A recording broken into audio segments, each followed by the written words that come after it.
여러분 안녕하십니까? 여수 MBC 뉴스투데이입니다. 대통령 탄핵안 처리를 하루 앞두고 어제 오후 6시 순천에 있는 새누리당 이정현 대표 사무실 앞에서 전남도민 촛불대회가 열렸습니다. 이번 촛불대회에는 일반 시민과 각계각층 인사들이 참석해 대통령 탄핵안의 국회 통과를 촉구하고 이정현 대표의 사무실을 방문해 항의 서한을 전달했습니다. 박근혜 퇴진 순천시민운동본부도 오늘과 탄핵안 표결 당일인 내일 이틀 동안 연양동 국민은행 앞에서 촛불 집회를 열고 탄핵안 가결에 힘을 보태기로 했습니다. 역대 최장기를 기록했던 철도 파업이 조만간 종료될 전망입니다. 방학 기간 관광 경기 침체를 우려했던 지역업계와 지자체는 한숨을 돌리는 분위기입니다. 보도에 문영철 기자입니다. 70일 넘게 계속된 철도 파업이 돌파구를 찾았습니다. 코레일과 철도노조는 어제 파업 사태 등 현안 문제 해결을 위한 노사 합의서 채택에 합의했습니다. 양측은 노사 관계 개선과 열차 운행 정상화를 위해 노력하기로 뜻을 모았습니다. 하지만 파업의 쟁점이었던 성과 연봉제에 대해서는 결론을 내지 못했습니다. 철도노조는 성과 연봉제 도입을 골자로 한 취업 규칙 변경이 부당하게 이뤄졌다며 지난달 법원에 효력 정지 가처분 신청을 낸 상태입니다. 17년 1월 1일자로 일방적으로 성과연봉제를 시행하겠다는 것을 취업규칙 및 단협의 위반이고, 파업에 참여했던 조합원들이 조만간 업무에 복귀할 것으로 예상되면서 열차 운행도 조금씩 정상화될 전망입니다. 이에 따라 청소년들을 위한 열차 자유이용권, 이른바 네일로 티켓도 뒤늦게나마 판매될 가능성이 높습니다. 방학 특수를 놓치지 않을까 우려했던 지역 관광업계와 지자체들은 한시름 놓게 됐습니다. 철도 파업이 정상화된다면은 네일러들이 또 많이 올 걸로 보고 있고, 선호할 수 있는 이런 시책들을 지금 추진 중에 있습니다. 철도노조는 오늘 전국 130여 명의 지부장이 참석하는 쟁의대책위원회를 열어 구체적인 업무 복귀 시점 등을 결정할 예정입니다. MBC 뉴스 문형철입니다. 지난달 치러진 2017학년도 수능 성적표가 어제 학교와 교육청을 통해 수험생들에게 일제히 배부됐습니다. 이에 따라 도내 각 고등학교는 성적대별, 대학별 지원 전략을 마련한 뒤 학생들을 상대로 진로 상담에 나설 예정입니다. 한편 2017학년도 대입 정시 모집은 오는 31일부터 시작되며 가, 나, 다군별로 각 한 차례씩 지원이 가능합니다. 현재 율촌 산단 면적의 절반에 육박하는 광활한 면적의 바다를 매립해 산업단지로 조성하는 사업이 착수됐습니다.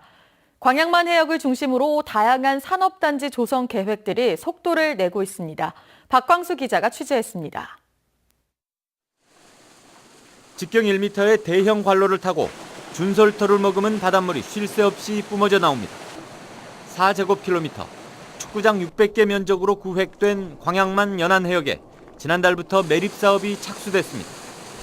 이달 들어 작업이 본격화되면서 하루 최고 4만 룹의 토사가 준설돼 바다를 빠른 속도로 메워가고 있습니다. 이미 5년 전 율촌 제1산단의 남쪽 해역에 가호 안으로 구획됐던 율촌 제2산단 예정지. 그동안 지지부진하던 사업에 물꼬가 트이면서 당장 내후년부터 산단 조성 공사가 시작될 수 있게 됐습니다. 내년까지 1단계 64만 평에 대한 매립이 끝날 것으로 계획을 하고 있습니다. 이렇게 되면 율촌 1산단 분양이 끝나는 2020년쯤에 2산단 분양을 시작할 수 있을 것으로 예상하고 있습니다. 경제자유구역 내 민간 사업자들의 일반 산단 조성 사업도 속도를 내고 있습니다. 광양 세풍산단 1단계 사업이 내년 6월 준공될 예정이고, 황금산단도 지난 8월 착공돼 2020년 마무리됩니다. 광양시가 직접 공영 개발하는 명당 3산단도 지난달 말 2년으로 예정된 공사에 첫 삽을 떴습니다. 조성 원가가 곧 우리 산단의 성공에 직결된 만큼 조성 원가를 낮춰야 되겠다. 광양만권 산업 지형의 변화가 추진되면서 다양한 산업군 유치를 위한 입지 확보 계획도 더욱 속도를 내고 있습니다. MBC 뉴스 박광수입니다. 지난 여름 적조와 고수온 피해를 입은 도내 양식업계에 국비와 지방비 등 122억 원이 지원됩니다. 전남도에 따르면 해양수산부는 현지조사와 어업재해대책심의위원회 심사를 거쳐 국비 39억 원과 도비와 시군비, 융자 등을 포함해 전체 259억가에 122억 원을 지원하기로 했습니다. 지난 여름 폭염으로 바다 표층 수온이 최고 30도까지 올라간 데다 적조까지 겹쳐 여수, 고흥, 장흥 등 500여 어가에서 어패류 4,727만 마리가 폐사해 380억 원의 피해가 발생했습니다. 고병원성 조류 인플루엔자 확산으로 전국적으로 AI 방역에 비상이 걸려 있습니다. 전국 최대 오리 산지인 나주의 시오리 농장에서도 AI가 확진되면서 농장 간 수평 전염 우려가 컸지만 아직까진 가능성이 낮은 것으로 나타났습니다. 이계상 기자입니다. 지난달 말 고병원성 AI 확진 판정을 받은 나주의 시오리 농장에서 새끼 오리를 분양받은 농장은 37곳. 이들 농장에 대해 정밀 조사를 벌인 결과 28개 농가에서 AI 바이러스가 검출되지 않았고 9농가에 대해서는 검사가 진행 중입니다. 해당 농가들은 포성의 부화장을 거쳐 오리를 공급받고 있었는데 시오리 살처분과 함께 부화 중이던 알이 곧바로 폐기 처분돼 수평 전염 가능성이 낮은 것으로 알려졌습니다. 전부 다 100% 37농가 전체 다 나오려면 내일 정도로 알려야 될 것 같고 현재 28농가는 이상이 없다는 거 검사 결과. 나주 시오리 농장 반경 10km 이내의 농장들을 임상 관찰한 결과에서도 폐사나 산란율 감소 등의 AI 특이 상황은 나타나지 않았습니다. 하지만 전라남도는 AI 기세가 여전히 꺾이지 않은 상황이라며 긴장의 끈을 놓지 않고 있습니다. 전남 전체를 대상으로 최근 5년 동안 2번 이상 AI가 발생한 지역 등을 중점 관리 지구로 지정해 정밀 조사에 들어갈 예정입니다. 한편 나주 동광면의 한 시오리 농장에서도 AI 간이 검사 결과 양성이 나와 방역 당국이 고병원성 여부를 조사하고 있습니다. MBC 뉴스 이계상입니다. 여수시가 추진해온 사도 일대 국가지질공원 인증 추진이 무산됐습니다. 여수시는 지난 2월부터 공룡 발자국 화석으로 유명한 화정면 사도 일원에 대한 국가지질공원 인증 추진 계획을 세웠지만 최근 포기했으며 시의회도 관련 연구 용역비를 삭감했습니다. 여수시는 국가지질공원 인증의 경우 자치단체가 인증 신청 이전에 자체적으로 지질공원을 조성해야 하고 평가 항목 200여 개에 대한 사전 준비가 필요하지만 사전 준비가 미흡해 사실상 인증 신청이 어려운 실정이라고 밝혔습니다. 전라남도와 경상북도가 각 지역의 저소득층 가정 어린이들을 돕는 일에 함께 나서고 있습니다.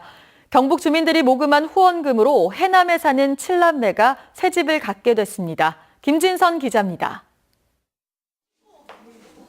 땅끝에 사는 6살 가은이네 7남매에게 새 집이 생겼습니다. 조립식 창고부터 13명이 한 지붕에 살던 할머니 집을 거쳐 방 3개와 다락방이 있는 따뜻한 집.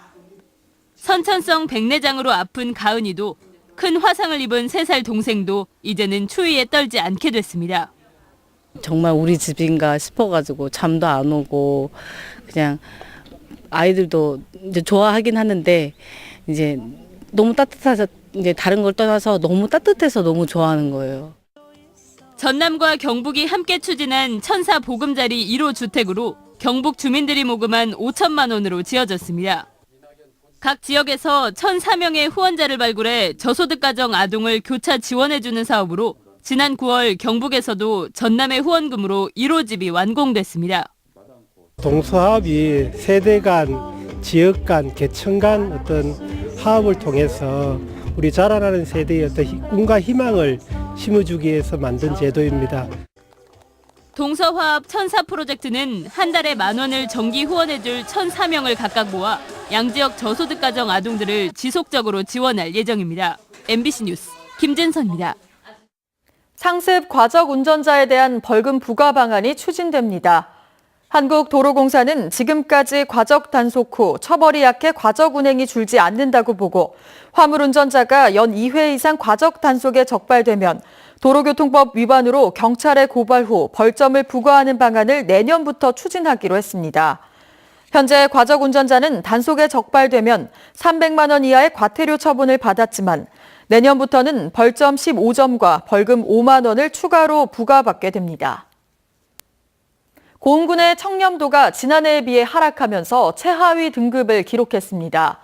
국민권익위원회 조사 결과에 따르면 고흥군의 종합 청렴도는 6.83점으로 최하위인 5등급을 받았습니다.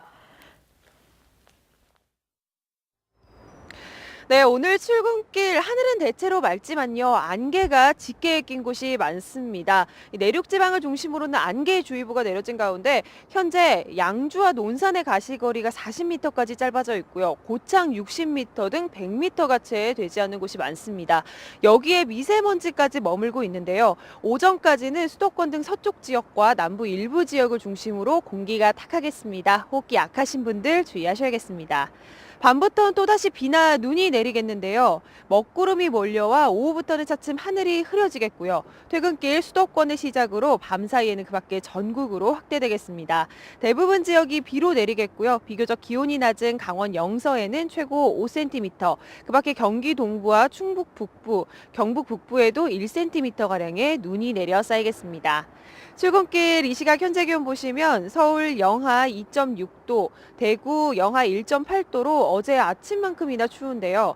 한낮에도 서울 6도, 대전 8도 안팎을 보이겠습니다. 이 비나 눈은 내일 아침이면 대부분 그치겠고요. 이후에는 찬 공기가 내려오면서 급격히 추워지겠습니다. 날씨였습니다.